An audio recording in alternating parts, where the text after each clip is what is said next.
Here's a step-by-step guide to become a blockchain developer.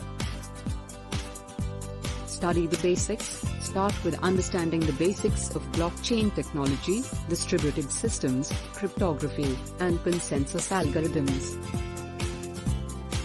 Choose a platform. Decide which blockchain platform you want to work on, like Ethereum, Bitcoin, or others.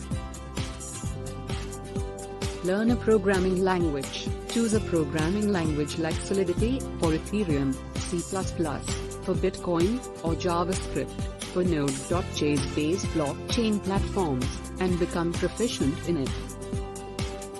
Familiarize with the chosen platform. Read the platform's documentation, tutorials, and sample code. Get hands-on experience by building small projects on the chosen platform.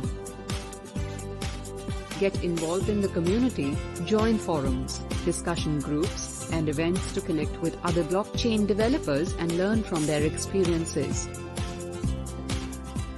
Build real-world projects, participate in hackathons, contribute to open-source projects, or build your own blockchain-based projects to gain practical experience.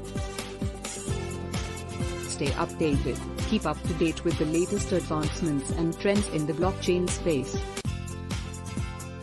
Note: becoming a blockchain developer requires dedication and continuous learning, as the technology is constantly evolving.